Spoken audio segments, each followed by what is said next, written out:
لا تعبدون إلا الله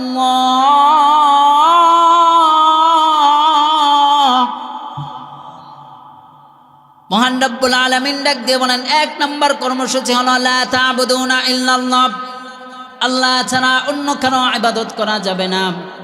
এক নম্বর কর্মসূচি হলো আমি আল্লাহকে এক ইলাহ হিসাবে মানাব। যদি সকল বান্দা বান্দিরা আমি আল্লাহকে এক ইলাহ হিসাবে মেনে নেয় এবং আমি এক আল্লাহর প্রতি ইবাদতে মগ্ন হয়ে যাই, তাহলে আমি তাদেরকে এই ইবাদতের কারণে এবং আমাকে এক ইলাহ হিসাবে গ্রহণ করার কারণে এই সার্টিফিকেটের মাধ্যমে আমি আল্লাহ তাআলা তাদেরকে জান্নাত দান করে দিব। এক নম্বর কর্মসূচি লা তা'বুদুনা ইল্লাল্লাহ, আল্লাহ ছাড়া অন্য কারো ইবাদত করা যাবে না। এখন যদি আমরা আল্লাহ ছাড়া অন্য কারো ইবাদত করি, তাহলে আল্লাহ বলেন তোমাদের ঈমান টিকে থাকবে না, তোমরা বেঈমান হয়ে যাবে। তোমাদের ঈমান থাকবে না, তোমরা তো আমি আল্লাহ তাআলার সাথে শিরিক করে ফেলবে। আল্লাহ বলেন বান্দা বান্দিরা আমি আল্লাহ তাআলার সাথে অন্যকে ইলাহ হিসাবে গ্রহণ করো না। আমি আল্লাহ তাআলার ইবাদত ছাড়া অন্য কারো ইবাদত করা যাবে না। অন্যদের ইবাদত যদি তুমি করো তাহলে তুমি মুশরিক হয়ে যাবে। আমি আল্লাহ মুশরিকের পরিণামের কথাও কোরআনে বলে দিলাম, ইন্নাহু মাইয়ুশরিক বিল্লাহ ফাকাদ হারামাল্লাহু আলাইহিল জান্নাত। যারা শিরিক করবে তাদেরকে জানায় দাও, কঠোর ভাষায় আল্লাহ বলে দিচ্ছেন ফাকাদ হারামাল্লাহু আলাইহিল জান্নাত, আমি আল্লাহ তাআলা তাদের জন্য জান্নাতকে হারাম করে দিলাম। ওয়া মাওয়াহুন নার, এবং তার ঠিকানা হবে জাহান্নাম। কোশ্চিন কালেও সেই জান্নাতের সুঘ্রাণ পাবে না। চিৎকার করে বলেন নাউজুবিল্লাহ। বন্ধুগণ আমার, আল্লাহ কোরআনে অন্য জায়গায় বলেন ইন্নাল্লাহা লা ইয়াগফিরু আন ইউশরাকা বিহি, আমি আল্লাহ তাআলা ছাড়া অন্য কাউকে যদি শিরিক করো, আমি আল্লাহ তাআলার সাথে যদি তোমরা শিরিক করো, তাহলে আমি আল্লাহ তাআলা এই শিরিকের গুনাহ কখনো মাফ করব না। লা ইয়াগফিরু আন ইউশরাকা ওয়া ইয়াগফিরু মা দুনা যালিকা লিমান ইয়াশা, শিরিক ছাড়া বান্দা বান্দি যদি অন্য কোনো গুনাহ করে ফেলে, আমি আল্লাহ তাআলা তওবার মাধ্যমে ওই শিরিকগুলো বাদ দিয়ে বাকি অন্য সব গুনাহগুলো ইচ্ছা করলে মাফ করে দিব। কিন্তু আমি আল্লাহ তাআলা শিরিক মুশরিক বান্দা বান্দিদেরকে কখনো মাফ করব না। الذين قالوا ربنا الله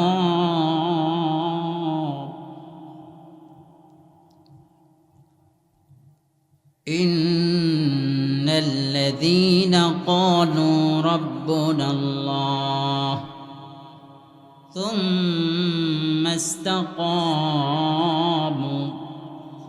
فلا خوف عليهم ولا هم يحزنون.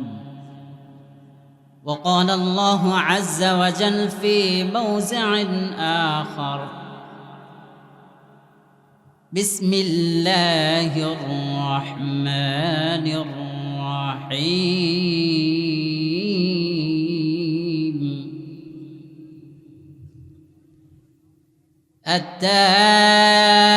التائبون العابدون الحامدون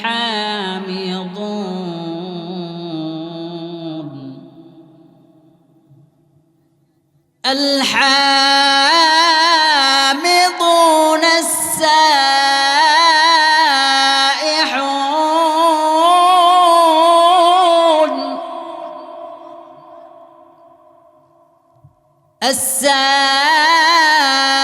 السائحون الراكعون الساجدون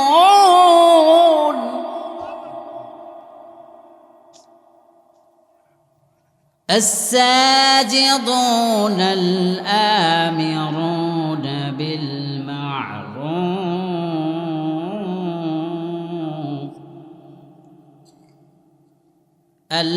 الآمرون بالمعروف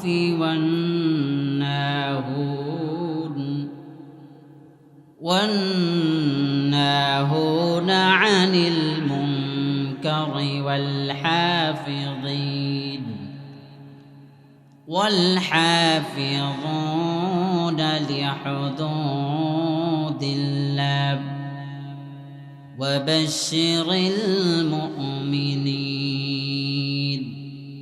وقال تعالى في شان حبيبه إن الله وملائكته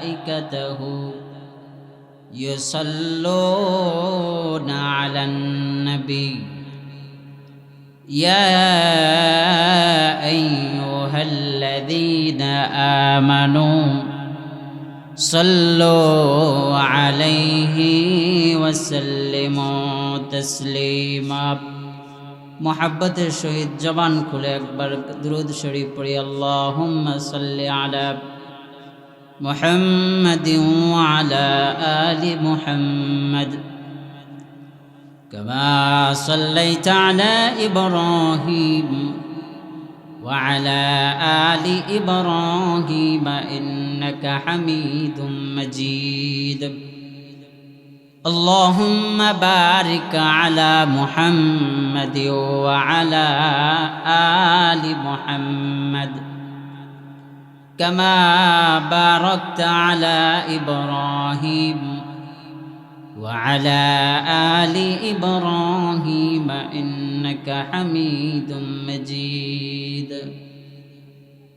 رخسار سے برقع کا درا پردہ اٹھا دو، रुखसार से बुरका का दरा पर्दा उठा दो, लिल्लाह मुझे हुस्न खुदा दाद दिखा दो, लिल्लाह मुझे हुस्न खुदा दाद दिखा दो. मैं दूर हो मजबूर हो ऐ सईद आलम, मैं दूर हो मजबूर हो ऐ सईद आलम, दीदार दिखा दे नहीं आवाज सुना दो, दीदार दिखा दे नहीं आवाज सुना दो.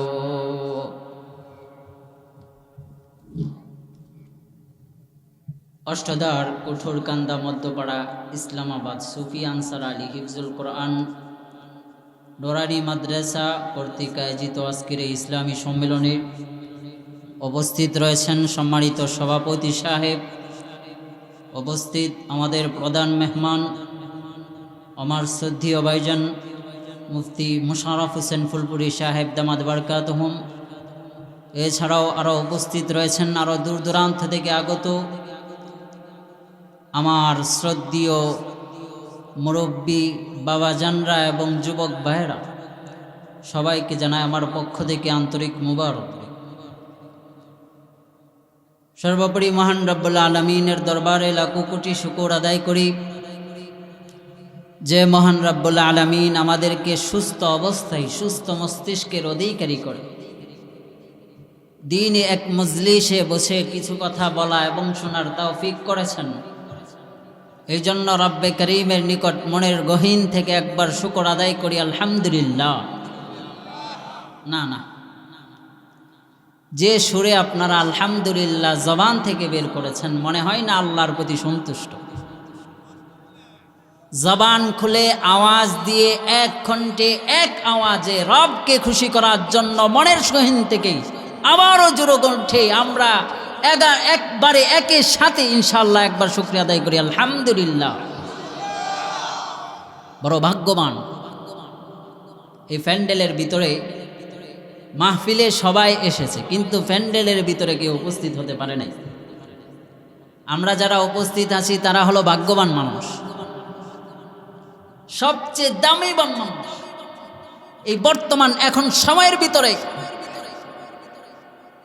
সবচেয়ে দামি এই কুটুরকান্দার মধ্যে সবচেয়ে দামি বান্দারা হলো এই প্যান্ডেলের ভিতরে যারা আছে। তারা সবাইকে আল্লাহ কবুল করে না, যাদেরকে আল্লাহ কবুল করেন তারাই বসতে পারেন। কথা বলেন ঠিক কিনা? 10টার অধিক বেজে গিয়েছে, এই মাহফিল তো আর আগামীকালকে পাওয়া যাবে না, এখানে শেষ। মাহফিলের ইন্তজাম কর্তৃপক্ষরা যদি এত কিছু আয়োজন করতে পারেন, আমরা যদি এই মাহফিলের সফলতার জন্য যদি একটু প্যান্ডেলের ভিতরে না আসতে পারি, তাহলে আমার আপনার মতো কপাল পোড়া মানুষ আমি মনে করি এই জিন্দিগিতে আর নাই। কথা বলেন ঠিক কিনা? বন্ধুগণ আমার, এই প্যান্ডেলের ভিতরে যারা বসে রয়েছে তারা কেন দামি, এই কথা আমার নয়, প্রিয় হাবিব বলেছেন। মহান রব্বুল আলামিন মহাগ্রন্থ আল কোরআনেও এই প্যান্ডেলে বসে রয়েছে যারা বসে বসে কোরআনের কথা শুনছে তাদেরকেও প্রশংসা করেছেন, প্রিয় হাবিবও প্রশংসা করেছেন। এখন বলবেন হুজুর আমি আপনার কথা বিশ্বাস করি না। কোরআন খুলেন, কোরআনের মধ্যে আল্লাহ পাক সুন্দর করে ডাক দিয়ে বলে, বান্দা বান্দিরা শুনে রাখো, ওয়াইদা কুরিআল কুরআনু ফাসতামিউ লাহু ওয়া আনসিতু। ওয়াইদা কুরিআল কুরআন, যখন কোনো কোরআন নিয়ে আলোচনা করা হয়, কোরআন তেলাওয়াত করা হয়, কোরআনের তাফসীর করা হয়, এই কোরআনের তাফসীরের মধ্যে প্যান্ডেলের মধ্যে যারা বসে থাকবে আল্লাহ তাআলা তাদের উপরে রহমতের বৃষ্টি বর্ষণ করবেন। চিৎকার করে বলেন সুবহানাল্লাহ। বন্ধুগণ আমার, এই জন্য প্যান্ডেলের বাহিরে যারা আছে তাদের উপরে তো রহমত বর্ষণ হবে না। প্যান্ডেলের ভিতরে এত কুয়াশা পড়ে, তারপরেও কুয়াশার একটা ফোঁটা শরীরে লাগে না? লাগে? শরীরে যদি এই কুয়াশার ফোঁটা পড়ে যায় তারপরেও ঠান্ডা কিছুই করতে পারে না, কারণ ঠান্ডার তো পাওয়ার নাই। আসলে তো এগুলো কুয়াশা নয়, রব্বে করিমের নিকট পক্ষ থেকে, রব্বে করিমের পক্ষ থেকে আসা আল্লাহ তাআলার এক বিশেষ রহমত। বন্ধুগণ আমার, আম্মাজান আয়েশার একটা ওয়াকিয়া রয়েছে। একদিন আম্মাজান আয়েশা ঘুমের মধ্যে স্বপ্নে দেখলেন আল্লাহর হাবিব সাহাবাদেরকে নিয়ে বয়ান করছেন। এমন সময় আসমান থেকে বৃষ্টি বর্ষণ হচ্ছে। আম্মাজান তাড়াতাড়ি ঘুম থেকে উঠে ছাতা নিয়ে নবীজির কাছে গেলেন। নবীজির কাছে যাওয়ার পরে দেখলেন নবীজি সাহাবাদেরকে নিয়ে ওয়াজ করতেছেন ঠিক, কিন্তু আসমান থেকে তো বৃষ্টি বর্ষণ হচ্ছে না। আম্মাজান আয়েশা আবার ঘরের মধ্যে আসলেন। আসার পরে কান্নায় ভেঙ্গে পড়লেন, কান্নায় চিন্তায় ভেঙ্গে পড়লেন, কান্না করতে লাগলেন। আম্মাজান আয়েশা বলেন, আল্লাহ তাআলা, আমি যত স্বপ্নে দেখেছি আল্লাহ তাআলা কোনো স্বপ্ন অসত্য করেন নাই। আমি আয়েশার মাধ্যমে কোনো গুনাহ করে বলেছি, যে গুনার কারণে আল্লাহ তাআলা আমি আয়েশার স্বপ্নের অর্ধবাক্যে সত্য করেছেন আর অর্ধবাক্যে মিথ্যা করে দিয়েছেন। আম্মাজান আয়েশা কান্না করতে লাগলেন। নবীজি বয়ান শেষ করে যখন ঘরে ফিরলেন, ঘরে এসে দেখলেন আম্মাজান আয়েশা কান্না করেই ডাক দিয়ে বলে, আয়েশা কান্না করো কেন, কোন জিনিস তোমাকে কাঁদায়? আম্মাজান আয়েশা বলেন, ওগো আল্লাহর হাবিব, আমি স্বপ্নের মধ্যে দেখলাম আপনি সাহাবাদেরকে নিয়ে বয়ান করছেন, এমন সময় আসমান থেকে বৃষ্টি বর্ষণ হচ্ছে।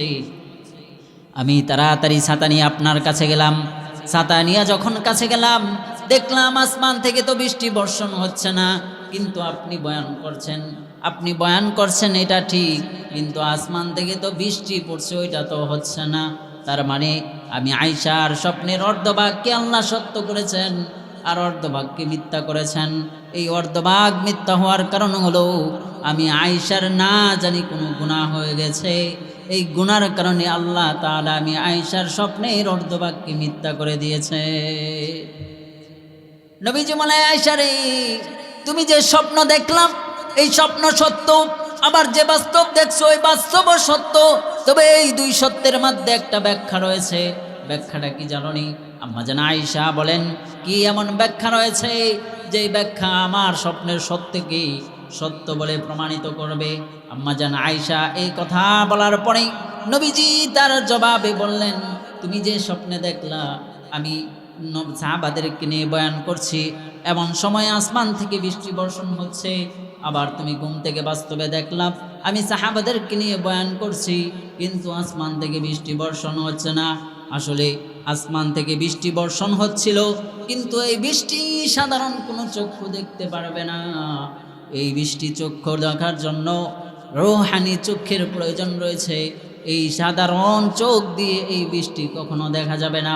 আম্মা আয়েশা বলেন, ওগো আল্লাহর হাবিব, কত রকম কতভাবে কত দুনিয়াতে বৃষ্টি হয়েছে, এমন কোন বৃষ্টি আছে যে বৃষ্টি চোখ দিয়ে দেখা যায় না? নবীজি বলেন, যারা বয়ানের প্যান্ডেলে বসবে, মাহফিলে বসবে, ইসলামী সম্মেলনে বসবে, আল্লাহ তাআলা তাদের জন্য স্পেশাল বৃষ্টি দেবেন। ওটা বলেন রহমতের বৃষ্টি। চিৎকার করে বলেন সুবহানাল্লাহ। এখন এই রহমতের বৃষ্টি কি সব জায়গায় পড়বে?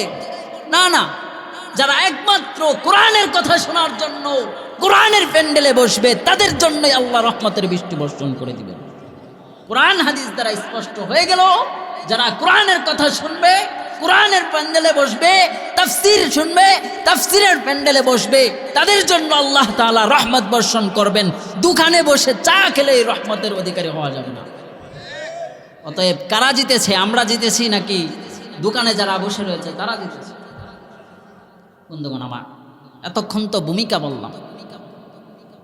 আমি আপনাদের সামনে একটি বিষয় নিয়ে আলোচনা করব, সেটা হলো সমাজকে সুন্দর করার জন্য, সমাজকে আলোকিত সমাজ করার জন্য আল্লাহ তাআলা দুনিয়াতে বনি ইসরাইলের যুগে 8টি কর্মসূচি দিয়েছিলেন। কয়টি কর্মসূচি?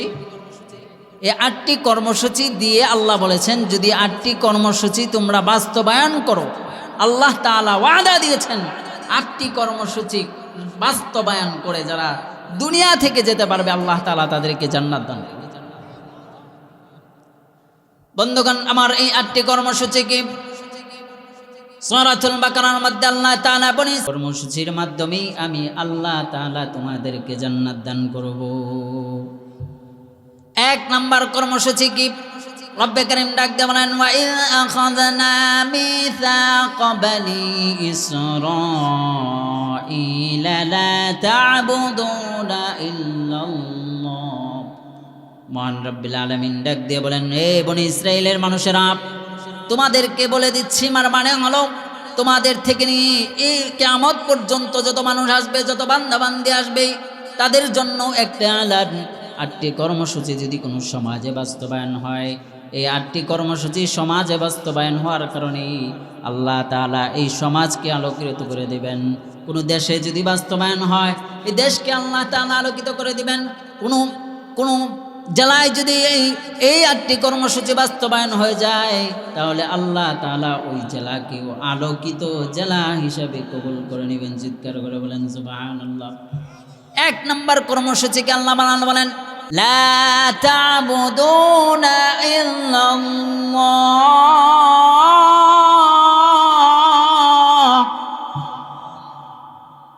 মহান রব্বুল আলামিন ডাক দিয়ে বলেন, 1 নম্বর কর্মসূচি হলো লা তা'বুদুনা ইল্লাল্লাহ, আল্লাহ ছাড়া অন্য কারো ইবাদত করা যাবে না।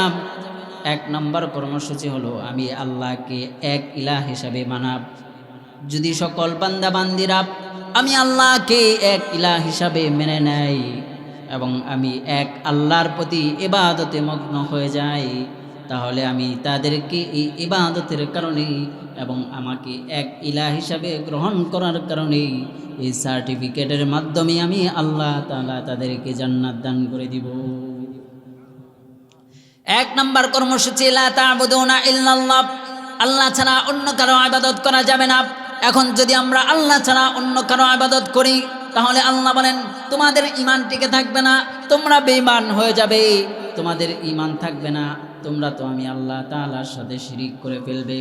আল্লাহ বলেন, বান্দা বান্দিরা আমি আল্লাহ তাআলার সাথে অন্যকে ইলাহ হিসাবে গ্রহণ করো না। আমি আল্লাহ তাআলার ইবাদত ছাড়া অন্য কারো ইবাদত করা যাবে না।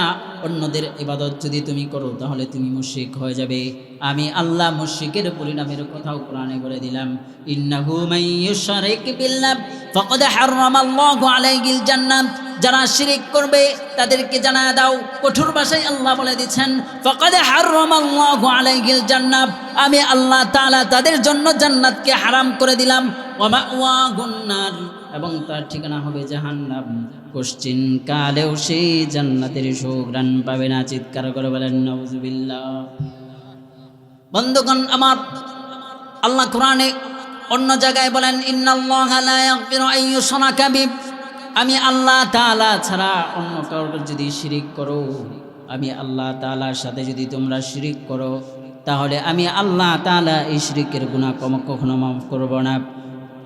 লা ইয়াগফিরু আন ইউশরাকা ওয়া ইয়াগফিরু মা দুনা যালিকা লিমান ইয়াশা। শিরিক ছাড়া বান্দা বান্দি যদি অন্য কোনো গুনাহ করে ফেলে, আমি আল্লাহ তাআলা তওবার মাধ্যমে ওই শিরিকগুলো বাদ দিয়ে বাকি অন্য সব গুনাহগুলো ইচ্ছা করলে মাফ করে দিব। কিন্তু আমি আল্লাহ তাআলা শিরিক মুশরিক বান্দা বান্দিদেরকে কখনো মাফ করব না। এটা আল্লাহ তাআলার ওয়াদা। এই জন্য বন্ধুগণ আমার 1 নম্বর কর্মসূচি লা তা'বুদুনা ইল্লাল্লাহ, এক আল্লাহর প্রতি ঈমান আনার পরে এক আল্লাহরই ইবাদত করতে হবে। কথা বলেন ঠিক কিনা? বন্ধুগণ আমার, এক আল্লাহর প্রতি ঈমান আনার পরে আমি যদি এই ঈমান নিয়ে কবরে যেতে পারি, আল্লাহ তাআলা বলেন বান্দা আমি এই ঈমানের বদৌলতে তোমাদেরকে জান্নাত দান করব। এই ঈমান হলো তোমার সার্টিফিকেট, এই ঈমানের মাধ্যমে তোমাদেরকে আমি জান্নাতবাসী করে দিব। অতএব মৃত্যু পর্যন্ত ঈমানের মধ্যে অটল থাকতে হবে। কবরে যাওয়ার সময় এই ঈমান নিয়ে যদি কেউ কবরে যায়, আমি আল্লাহ তাআলা বান্দা যদি গুনাহগার হয়, গুনার শাস্তি ভোগ করার পরেও আমি আল্লাহ তাআলা ঈমানের বদৌলতে তাকে জান্নাত দান করে দিব। বন্ধুগণ আমার, ঈমান আনার পরে অতএব ঈমানের উপরে অটল থাকতে হবে। সাহাবায়ে কেরাম রাদিয়াল্লাহু তাআলা আনহুমরাও ঈমানের উপরে অটল ছিলেন, ঈমানের মধ্যে অটল ছিলেন, কখনো ঈমান থেকে বিচ্যুত হন নাই, ঈমানকে কখনো ছেড়ে দেন নাই। আল্লাহ তাআলা সূরাতুল আহকাফের 13 নম্বর আয়াতের মধ্যে বলেন ইন্নাল্লাযীনা ক্বালু রাব্বুনাল্লাহ ইন্নাল্লাযীনা ক্বালু রাব্বুনাল্লাহ ثم استقاموا فلا خوف عليهم ولا هم يحزنون। মহান রব্বুল আলামিন বলেন, যদি বান্দা বান্দিরা ঈমান আনার পরে ঈমানের উপর অটল থাকতে পারো, ওয়ালা খাউফুন আলাইহিম ওয়ালা হুম ইয়াহজানুন, আমি আল্লাহ তাআলা তোমাদের সঙ্গী হয়ে যাব। তোমার কোনো পেরেশান থাকবে না, তোমার কোনো হতাশ থাকবে না। ঈমান আনার কারণে আমি আল্লাহ তাআলা তোমার জিম্মাদারির দায়িত্ব নিয়ে নিব। চিৎকার করে বলেন সুবহানাল্লাহ।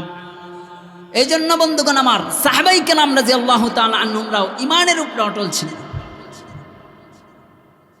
হযরত খাব্বাব রাদিয়াল্লাহু তাআলা আনহু নবীজির প্রাণপ্রিয় সাহাবী ছিলেন, তিনি ঈমানের উপরে অটল থেকেছেন, যার কারণে আল্লাহ তাআলা তার প্রতি সন্তুষ্ট হয়েছেন। সমস্ত সাহাবায়ে কেরামরাও ঈমানের উপরে অটল ছিলেন। হযরত খাব্বাব রাদিয়াল্লাহু তাআলা আনহু ঈমানের উপরে কেমন অবিচল ছিলেন, খাব্বাব সম্পর্কে নবী করিম সাল্লাল্লাহু আলাইহি ওয়াসাল্লাম বলেন, ও আমার সাহাবীরা, ও আমার উম্মতেরা, শুনে রাখো খাব্বাব কেমন সাহাবী ছিল, খাব্বাব কেমন সাহাবী ছিল শুনে রাখো। খাব্বাবকে আমি কখনো ইসলামের জন্য দাওয়াত দেই নাই, খাব্বাবকে দ্বীনের জন্য দাওয়াত দেওয়া লাগে নাই, বরং দাওয়াত দেওয়া ছাড়াই খাব্বাব ইসলাম ধর্ম গ্রহণ করেছে। খাব্বাব তো এমন সাহাবী যাকে হিজরত করার জন্য বলা লাগে নাই, বরং বলা ছাড়াই খাব্বাব হিজরত করেছে। এই খাব্বাবের ইতিহাস যদি ঘাটো, দেখতে পারবা প্রথম যারা ইসলাম ধর্ম গ্রহণ করেছিল, এই প্রথম 10 জনের মধ্যেই খাব্বাবের নামটা স্পষ্ট রয়েছে। এত বড় মাপের খাব্বাব, এত বড় মাপের সাহাবী ছিলেন হযরত খাব্বাব রাদিয়াল্লাহু তাআলা আনহু। যখন ঈমান আনলেন, ঈমান আনার পরে তার মুশরিকা নারী, খাব্বাব রাদিয়াল্লাহু তাআলা আনহু একজন গোলাম ছিলেন, তার মুশরিকা নারী ছিল তার মনিবা। এই মনিবা দেখতে পেল খাব্বাব ইসলাম ধর্ম গ্রহণ করেছে, মুহাম্মাদের অনুসারী হয়েছে। মনিবা ডাক দিয়ে বলো, লোকেরা খাব্বাবকে ধরো, উলঙ্গ করো, তাকে উত্তপ্ত বালির উপরে শোয়া দাও, যতক্ষণ পর্যন্ত না খাব্বাব ইসলাম না ছাড়ে।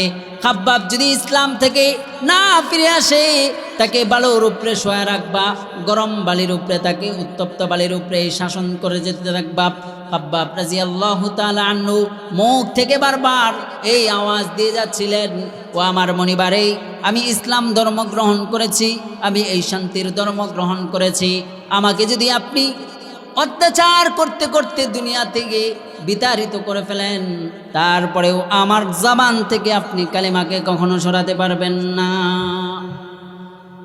বন্ধুগণ আমার, খাব্বাবের মনিবা মুশরিকা নারী যখন দেখতে পেল খাব্বাবকে কোনোভাবেই হার মানানো যাচ্ছে না, এরপরে লোকদেরকে বললেন, তাকে উত্তপ্ত বালির উপরে থেকে উঠায় নাও। উত্তপ্ত বালির উপর থেকে উঠায়া তাকে তার লৌহবর্মগুলো খুলে আগুনের আংরার মধ্যে দিয়ে দাও, আগুনের মধ্যে পুড়ে ফেলো। এই আগুনের মধ্যে যখন দিয়ে দিলেন, আগুনের এই লৌহ বর্মগুলো যখন একদম লাল আবা হয়ে গেল, তখন মুশরিকা নারী দেখতে পেলেন এই খাব্বাব চোখ থেকে পানি ছেড়তেছে। তখন আবার আওয়াজ দিয়ে বললেন, খাব্বাব রে, এখনো সময় আছে, তোমাকে এই আগুনের লৌহ বর্মের উপরে আমি শোয়াবো না। তুমি যদি এই ইসলাম থেকে ফিরে আসো, আমি এই লৌহ বর্মগুলো সরায় ফেলবো। খাব্বাব বলে, আমার মনিবারে, আপনি যদি আমাকে পুড়ে ছাই ছাই করে ফেলেন, আমার আড্ডিগুলো যদি আপনি একদম পুড়িয়ে ফেলেন, তারপরেও আমি খাব্বাবের জবান থেকে কখনো কালিমাকে সরাতে পারবেন না। খাব্বাব রাদিয়াল্লাহু তাআলা আনহুর এই কথা শুনে মনিবা তাড়াতাড়ি করে তাকে এই লোহার আগুনের মধ্যে রেখে দিলেন।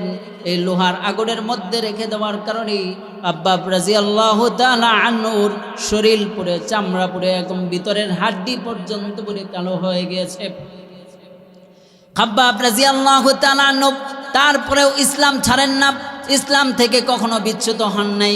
এই খাব্বাব রাদিয়াল্লাহু তাআলা আনহু যখন আমিরুল মুমিনিন হযরত ওমর রাদিয়াল্লাহু তাআলা আনহুর জামানায় চলে গেলেন, আমিরুল মুমিনিন হযরত ওমর রাদিয়াল্লাহু তাআলা আনহু ডাক দিয়ে বলে, খাব্বাব রে, প্রাথমিক যুগে তোমাকে অনেক অত্যাচার করা হয়েছিল, তোমার উপর স্টিম রুলার চালানো হয়েছিল, একটু বর্ণনা দাও তোমার উপরে কেমন অত্যাচার করা হয়েছে।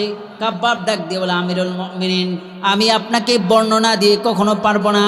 আপনি আমার কোমর থেকে কাপড়গুলো তুলে দেখেন, আমি খাব্বাবের উপর কেমন অত্যাচার করা হয়েছে। ওমর রাদিয়াল্লাহু তাআলা আনহু কোমর থেকে যখন কাপড় উঠালেন, উঠানোর সাথে সাথে দেখলেন কোমরের মধ্যে কোনো চামড়া নাই, গোশতও নাই, কালো একটা হাড্ডি ছাড়া আর কোনো কিছুই পাওয়া যায় না। ওমর রাদিয়াল্লাহু তাআলা আনহু চিৎকার করে বলে, খাব্বাব রে, মানুষের কোমর এমন হয় নাকি? এই প্রথম আমি এমন কোমর দেখতেছি। খাব্বাব ডাক দিয়ে বলে, আমিরুল মুমিনিন, আপনি আমার কোমর দেখতেছেন? ওই আমার মনিবা, মুশরিকা মনিবা যদি আমাকে অত্যাচার করতে করতে আমার কোমরও যদি না রাখতো, তবু আমার খাব্বাবের জবান থেকে কখনো কালিমাকে সরাতে পারতো না। এত পরিমাণ অত্যাচার করার পরেও ইমান থেকে কোনো সরে আসেন নাই। এই জন্য আল্লাহ তাআলা তার প্রতি সন্তুষ্ট হয়েছেন। সমস্ত সাহাবায়ে কেরাম রাদিয়াল্লাহু তাআলা আনহুমরা ইমানের উপরে পরীক্ষা দিয়ে, ইমানের উপরে অটল দিয়ে এটা জানান দিয়েছেন যে নিজের জান বিলীন করে হলেও এই ইমান থেকে কখনো বিচ্যুত হওয়া যাবে না। এক নম্বর কর্মসূচি, লা তা'বুদুনা ইল্লাল্লাহ, এক আল্লাহর ইবাদত করতে হবে, এক আল্লাহ তাআলার প্রতি ঈমান আনতে হবে, এই ঈমান থেকে কখনো বিচ্যুত হওয়া যাবে। দুই নম্বর কর্মসূচি, ওয়াবিল ওয়ালিদাইনি ইহসানা, পিতামাতার খেদমত করা। এটা হলো প্রত্যেক মুমিন মুসলমান সবার হক, পিতামাতার খেদমত। আল্লাহ তাআলার হকের পতায় আল্লাহ তাআলা পিতামাতার হকের কথা বলেছেন। বন্ধুগণ আমার, তিরমিজির একটি হাদিস শোনায়, রাসূলুল্লাহ সাল্লাল্লাহু আলাইহি সাল্লাম বলেন, রিদার রাব্বি ফি রিদাল ওয়ালিদাইন, সাখাতার রাব্বি ফি সাখাতিল ওয়ালিদাইন। যদি তোমরা পিতামাতাকে সন্তুষ্ট করো তাহলে আল্লাহ তাআলা সন্তুষ্ট হয়ে যাবেন, আর যদি তোমরা পিতামাতাকে অসন্তুষ্ট করো তাহলে আল্লাহ তাআলাও অসন্তুষ্ট হয়ে যাবেন। রিদার রাব্বি ডাইরেক্ট রাসূল সাল্লাল্লাহু আলাইহি সাল্লামের হাদিসের মধ্যে আসছে, আল্লাহকে যদি কেউ সন্তুষ্ট করতে চায় তাহলে সে যেন তার মা বাবাকে সন্তুষ্ট করে, তার পিতামাতাকে সন্তুষ্ট করে। এই জন্য অন্য এক হাদিসের মধ্যে আছে, পিতামাতা যদি কোনো সন্তানের জন্য কোনো সন্তানের জন্য দোয়া করে, এই দোয়া নেক দোয়া হোক অথবা বেদ দোয়া হোক, আল্লাহ তাআলা এটা ডাইরেক্ট কবুল করেন, এর মধ্যে কোনো পার্টিশন থাকে না। সালাসু দাওয়াতিন মুস্তাজাবাত, রাসূলের হাদিস, তিনটি দোয়া আল্লাহ ডাইরেক্ট কবুল করেন, তার মধ্যে একটা হলো পিতামাতার দোয়া। পিতামাতা যদি সন্তানের জন্য দোয়া করেন, এটা নেক দোয়া হোক অথবা বদ দোয়া হোক, ডাইরেক্ট আল্লাহ তাআলা কবুল করেন। বন্ধুগণ আমার, পিতামাতার দোয়া যে ডাইরেক্ট কবুল হয় তার একটি উদাহরণ দৃষ্টান্ত আমি আপনাদের সামনে তুলে ধরি। বনি ইসরাইলের যুগে জুরাইজ নামক এক বড় আবেদ ছিলেন। এই বড় আবেদের একটি ওয়াকিয়া রয়েছে বুখারী শরীফের হাদিসের মধ্যে। রাসূল সাল্লাল্লাহু আলাইহি সাল্লাম এই জুরাইজের ঘটনা বর্ণনা করে বলেছেন যে পিতামাতার সাথে কেউ অবাধ্য আচরণ করো না, খারাপ আচরণ করো না। জুরাইজের ঘটনার দিকে তাকাও, জুরাইজের মা জুরাইজের জন্য দোয়া করেছিলেন, আল্লাহ তাআলা ওই দোয়াকে ডাইরেক্ট কবুল করেছিলেন। বন্ধুগণ আমার, জুরাইজ বড় একজন আবেদ ছিলেন। জুরাইজ রাহমাতুল্লাহ আলাই অনেক বড় আবেদ ছিলেন, পীর সাহেব ছিলেন। মানুষেরা সবাই তার কথা শুনতো, মুরিদ ছিলেন। জুরাইজ রাহমাতুল্লাহ আলাই একদিন নামাজের মধ্যে দাঁড়াইলেন, পিছন থেকে মা জুরাইজকে ডাকলেন। জুরাইজ রাহমাতুল্লাহ আলাই নামাজের মধ্যে দাঁড়িয়ে নফল নামাজ পড়ছিলেন। চিন্তা করলেন, আমি কি নামাজ ছেড়ে দিয়ে মার ডাকে সাড়া দিব? মার ডাকে সাড়া দেওয়া এটাও সওয়াবের কাজ, নামাজ পড়া এটাও সওয়াবের কাজ। জুরাইজ রাহমাতুল্লাহ আলাই চিন্তা করতে লাগলেন, দুটোটাই ভালো কাজ, এখন কোনটা করব এমন করতে করতে আর মায়ের ডাকে সাড়া দিতে পারেন নাই। মা জুরাইজকে অনেকক্ষণ ডাকার পরে মুখ ফসকে বলে দিলেন, জুরাইজ রে, আমি তোমাকে অনেকবার ডাকলাম, তুমি আমার ডাকে সাড়া দাও নাই। তুমি যেহেতু আমার ডাকে সাড়া দাও নাই, আল্লাহ তাআলা যেন তোমাকে বেশ্যা নারীর মুখ দেখা না পর্যন্ত মৃত্যু না দেয়। জুরাইজের মা যখন এই কথা বলে ফেললেন, আল্লাহ তাআলা এই দোয়াকে ডাইরেক্ট কবুল করে নিলেন। জুরাইজ রাহমাতুল্লাহ আলাইহি একদিন তিনার কামরার মধ্যে ছিলেন, তিনার অনেক মুরিদানরাও ছিল। হঠাৎ করে একজন বেশ্যা নারী কুলের মধ্যে একটা শিশু নিয়ে কামরার সামনে হাজির হয়ে গেল। জুরাইজের খানকার সামনে যখন হাজির হলেন, এই মহিলা ডাক দিয়ে বলে, এ জুরাইজের মুরিদারা রে, তোমরা শোনো, আজকে তুমি জুরাইজকে পীর ভাবতেছো, জুরাইজ তো পীর না। জুরাইজ আমার সাথে কুকর্মে লিপ্ত হয়েছে, আমার সাথে জিনা করেছে। এই জিনার কারণেই আমার পেটে সন্তান হয়েছে। আজকে যে কুলে আমার যে সন্তান রয়েছে, এই সন্তান হলো জুরাইজের সন্তান। আমি কোনো মিথ্যা কথা বলি না। মুরিদারা কোনো চিন্তা ফিকির না করেই তার এই খানকার মধ্যে হামলা শুরু করে দিলেন, জুরাইজের বিরুদ্ধে চলে গেলেন। বন্ধুগণ আমার, দুনিয়ার নিজামও এটা, যদি কোনো ভালো মানুষ খারাপ কাজ করে ফেলে অথবা তার নামে অপবাদ দেওয়া হয়, আমরা কেউ তার বিরুদ্ধে যাচাই বাছাই না করে তার বিরুদ্ধে লেগে যায়। কথা বলেন ঠিক কিনা? এটা হলো দুনিয়ার নিজাম। মুরিদারা তার বিরুদ্ধে লেগে গিয়েছে। জুরাইজ রাহমাতুল্লাহ আলাইহি বুঝে ফেললেন, মা যে বলেছিলেন আল্লাহ তাআলা মায়ের কথাকে কবুল করে নেবেন। জুরাইজ রাহমাতুল্লাহ আলাইহির সাথে সাথে কাঙ্কা থেকে বের হয়ে মুরিদের কোনো কথা উত্তর না দিয়ে মায়ের কাছে গেলেন, মায়ের পা পড়ে গেলেন। ও আমার আম্মা জান রে, আপনি মুখ ফুসকে বলে দিয়েছিলেন আল্লাহ যেন বেশ্যা নারীর মুখ দেখানো পর্যন্ত মৃত্যু না দেয়। আল্লাহ এই দোয়াকে আল্লাহ কবুল করে নিয়েছেন। যা দেখেন, এই বেশ্যা নারী আমার নামে অপবাদ দিচ্ছে, আমার কাছে মুরিদিরা সবাই আমার উপরে হামলা চালাচ্ছে। আপনি যদি আরেকবার আল্লাহর কাছে দোয়া করেন, আল্লাহ তাআলা অবশ্যই আপনার এই দোয়াকেও কবুল করে নেবেন। জুরাইজের কথা শুনতেই ডাইরেক্ট মা আল্লাহকে ডাক দিয়ে বলে, আল্লাহ, আমি তোমার কাছে মুখ ফসকে বলে দিয়েছিলাম বেশ্যা নারীর মুখ দেখা না পর্যন্ত খাব্বাবের মৃত্যু দিও না, তুমি কবুল করে নিয়েছো। আমি ওই মা বাবার সন্তানের বিপদ দিকে তোমার কাছে নেক দোয়া করছি। আল্লাহ, তুমি যার মাধ্যমে এই জুরাইজকে বিপদের মধ্যে ফেলেছো, ওই তার জবান খুলে দাও, ওই তার মাধ্যমেই এই বিপদ থেকে তাকে উদ্ধার করে ফেলো। আল্লাহ তাআলা ডাইরেক্ট তার দোয়া কবুল করে নিলেন। বন্ধুগণ আমার, এখানে একটা বিষয় দেখেন, মা বাবা যদি খারাপ হন, সন্তান যতই খারাপ হোক, মা বাবার সামনে যদি খারাপ আচরণ করে, মা বাবা যদি সন্তানের শাস্তি দেখে কখনো সহ্য করতে পারেন না, পারে? কোনো মা বাবা এটা পারে না। সাথে সাথে তার জন্য এই শাস্তি থেকে ফিরে আসার জন্য তার কাছে দোয়া করেন। জুরাইজের মা সাথে সাথে দোয়া করলেন, আল্লাহ, তুমি আমার সন্তানকে এই বিপদ থেকে উদ্ধার করো।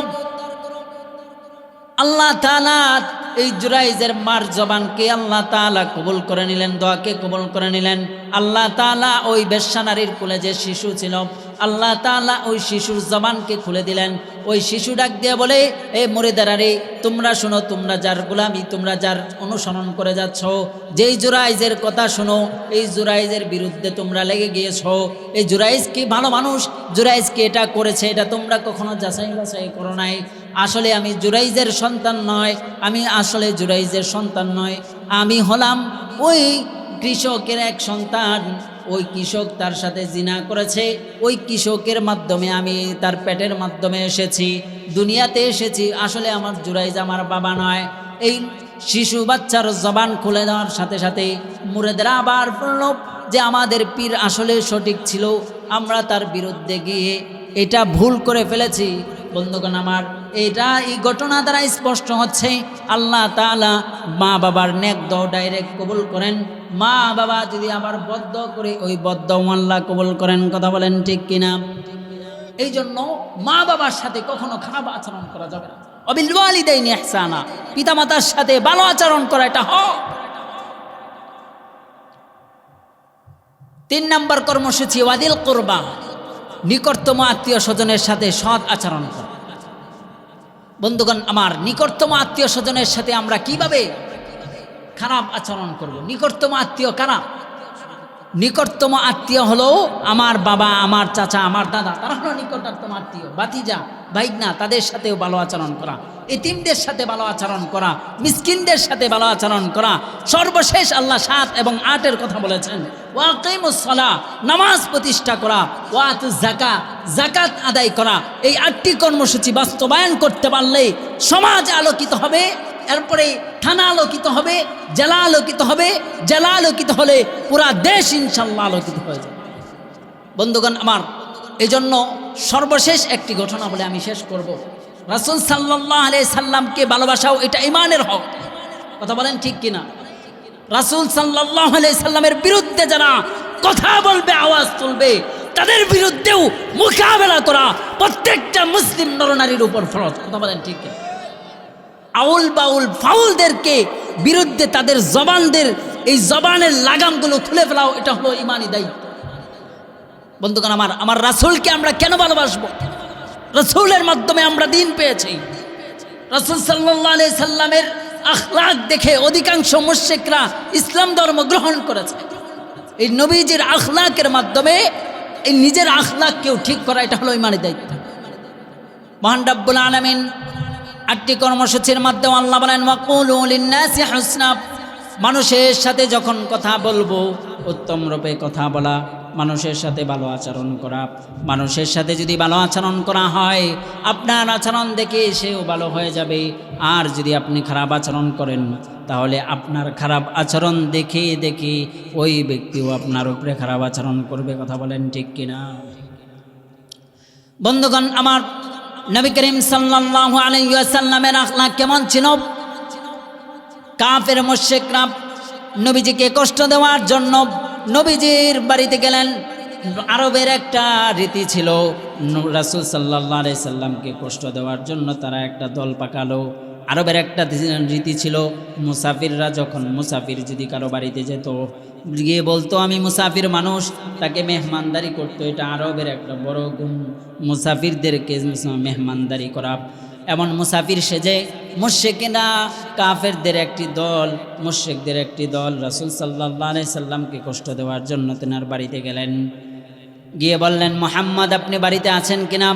রাসূল সাল্লাল্লাহু আলাইহি সাল্লাম ঘর থেকে এসে দেখলেন একদল মানুষ তার বাড়ির সামনে এসেছে। মানুষেরা বলতে লাগলো, হে মুহাম্মদ রে, আমরা তো মুসাফির মানুষ, অনেক দূর থেকে এসেছি, আজকে রাত্রের খাবার এবং থাকার ব্যবস্থাটা যদি আপনি করে দেন তাহলে ভালো হবে। মুহাম্মদুর রাসূলুল্লাহ সাল্লাল্লাহু আলাইহি সাল্লাম বলেন, অবশ্যই আপনার মুসাফির মানুষ, আপনাদের খাবারের দায়িত্ব, খাবারের আঞ্জাম করা এবং থাকার ব্যবস্থা করে দেওয়া, এটা আমার দায়িত্ব। রাসূল সাল্লাল্লাহু আলাইহি সাল্লাম ঘরে গেলেন। আম্মা জান আয়েশাকে বলেন, ঘরে অনেকজন মেহমান এসেছে, কি খাবার রয়েছে? রাসূল সাল্লাল্লাহু আলাইহি সাল্লাম বলেন, কি খাবার রয়েছে? এই খাবারগুলো তাড়াতাড়ি পেশ করো, আজকের খাবারগুলো মেহমানদের জন্য ওয়াকফ করে দাও। আম্মা জান আয়েশা বলেন, ঘরের মধ্যে রুটি এবং পনির ছাড়া আর কিছুই নাই। রাসূল সাল্লাল্লাহু আলাইহি সাল্লাম বলেন, যা খাবার আছে সবগুলো খাবার পেশ করো, মেহমানদের সংখ্যা অনেক বড়, মেহমানদের জন্য কোনো কষ্ট না হয়, মেহমানদেরকে কোনো কষ্ট দেওয়া যাবে না। এই জন্য তিনি বললেন, খাবারগুলো পেশ করে দাও। যখন খাবারগুলো পেশ করে দেওয়া হলো, এই মুশরিকরা রাসূল সাল্লাল্লাহু আলাইহি সাল্লামের খাবার গ্রহণ করলেন। খাবার খেয়ে রাসূলকে বললেন, আমাদেরকে একটু থাকার ব্যবস্থা করে দেন। রাসূল সাল্লাল্লাহু আলাইহি সাল্লাম নিজের ঘরগুলো থাকার জন্য ব্যবস্থা করে দিলেন। রাসূল সাল্লাল্লাহু আলাইহি সাল্লাম যখন ঘরের ব্যবস্থাও করে দিলেন, তখন মুশরিকরা খাবার খেলো, আরামের বিছানা পেল। এখন বলল শুধু না খেয়ে রাখলে, রাসূলকে কষ্ট দিলে এই কষ্ট কিছুই হবে না। তার ঘর নিয়ে নিলাম, তাকে বাইরে থাকার ব্যবস্থা করলাম, এই কষ্ট কিছুই কষ্ট নয়। এখন কি কষ্ট করতে হবে?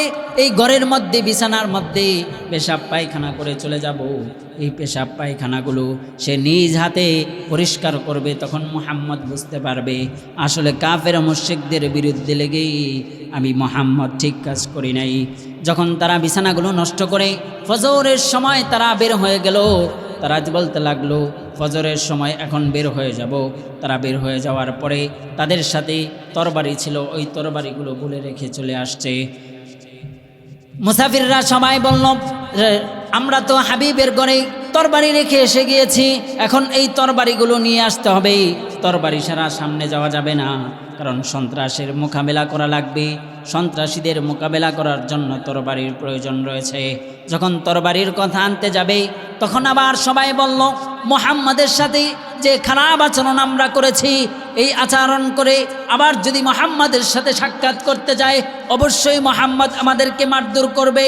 একজন বলল না না, মুহাম্মদ যে ভালো মানুষ, মুহাম্মাদের আচরণ দেখে মনে হচ্ছে না আমরা যে তার কাছে যাই তাহলে আমরা মায়ের খাবো বা গালিগালাজের কথা শুনবো। বিষয়টা এমন নয়, আমরা যদি তরবারি ছাড়া সামনে যাই অবশ্যই সন্ত্রাসীর সম্মুখীন হব। সন্ত্রাসীর সম্মুখীন হলে আমরা তরবারি ছাড়া মোকাবেলা কখনোই করতে পারবো না। এই কথা বলার পরে তারা সবাই সিদ্ধান্ত নিল আমরা মুহাম্মাদের বাড়িতে যাব। বন্ধুগণ আমার, সবাই যখন মুহাম্মাদের বাড়িতে গেলেন, যাওয়ার পরে দূর থেকে দেখতে পেলেন রাসূলুল্লাহ সাল্লাল্লাহু আলাইহি সাল্লাম নিজের হাত মুবারক দ্বারা তাদের বিছানা তাদের নষ্ট করে যাওয়া বিছানাগুলো নিজ হাত মুবারক দ্বারা পরিষ্কার করে যাচ্ছেন, আমার নিজের হাতের মাধ্যমে পরিষ্কার করছেন। এটা দেখে মানুষেরা অবাক হয়ে বললেন। যখন রাসূল সাল্লাল্লাহু আলাইহি সাল্লাম তাদেরকে দেখলেন, সাথে সাথে তাদের সামনে গেলেন। সামনে যাওয়ার পরে তাদেরকে বললেন, ও আমার মেহমানেরা, আপনারা আমাদেরকে না বলে চলে গেলেন। আপনারা যদি আমাকে বলতেন, আপনারা মনে হয় ভালো খাবার খেতে পারেন নাই, যে ভালো খাবার না খাওয়ার কারণে আপনাদের পেট খারাপ হয়ে গিয়েছে, পেট খারাপ হয়ে যাওয়ার কারণে আপনারা বিছানাগুলো নষ্ট করে গিয়েছেন, নষ্ট করে যাওয়ার কারণে আপনারা লজ্জায় পড়ে গিয়েছেন। এই লজ্জায় আমাকে না বলে আপনারা চলে গেলেন। আসলে আপনারা না বলে চলে গিয়ে একটা ভুল কাজ করলেন, আমি মুহাম্মদকে ভালো কাজের নেক আমল থেকে আরেকটা বঞ্চিত করলেন। আপনারা যদি বলতেন আমি আপনাদের আরেকটু সেবা করতাম, মেহমানদারির সেবার পাশাপাশি আমি আপনাদের অসুস্থ রোগী, অসুস্থ ব্যক্তির সেবার সবটাও আমি মুহাম্মদ পেয়ে যেতাম। রাসূলুল্লাহ সাল্লাল্লাহু আলাইহি সাল্লামের কথা শুনে সকল মানুষেরা কান্নায় ভেঙে পড়লেন। সাথে সাথে বলেন, ওগো আল্লাহর হাবিব, আমরা আপনাকে কষ্ট দেওয়ার জন্য এখানে এসেছিলাম, আমাদের উদ্দেশ্য ছিল শুধু আপনাকে কষ্ট দেওয়া, আর কিছু নয়। এখন এসে দেখলাম আপনি যে কথা বললেন, এই কথা দ্বারা স্পষ্ট প্রমাণ হয়ে গেল আপনার মতো মানুষ এই দুনিয়াতে হতে পারে না। আপনি শ্রেষ্ঠ মানব, আপনার ধর্মই শ্রেষ্ঠ, আপনি তাড়াতাড়ি হাত দেন, আমরা আপনার হাত ধরেই ইসলাম ধর্ম গ্রহণ করে ফেলব। এই কথা জানান দিচ্ছি, ইসলাম ধর্ম আসলেই বাস্তব ধর্ম, ইসলাম ধর্ম আসলেই শান্তির ধর্ম। আপনি তাড়াতাড়ি হাত দেন, আমরা সকলেই আপনার হাত ধরে মুসলমান হয়ে যাব। চিৎকার করে বলেন সুবহানাল্লাহ। রাসূলের আখলাক দেখে অধিকাংশ কাফের মুশরিকরা ইসলাম ধর্মে গ্রহণ করেছে, ইসলামের গণ্ডিতে এসেছেন। অতএব আমাদেরও আখলাক সুন্দর করা এটা হলো ইমানি দায়িত্ব। ওয়াকুলু লিন-নাসি হুসনা, আল্লাহ কোরআনের মধ্যে বলেছেন মানুষের সাথে যখন কথা বলবা নম্র ভাষায় কথা বলবা, এটা রাসূলের আখলাক থেকে একটা শিক্ষণীয় বিষয়। অতএব আল্লাহ তাআলা আমাদেরকে এই 8টি কর্মসূচি বাস্তবায়ন করে আমরাও যেন জান্নাতবাসী হতে পারি সেই তৌফিক দান করুন। সকলে বলে আমিন।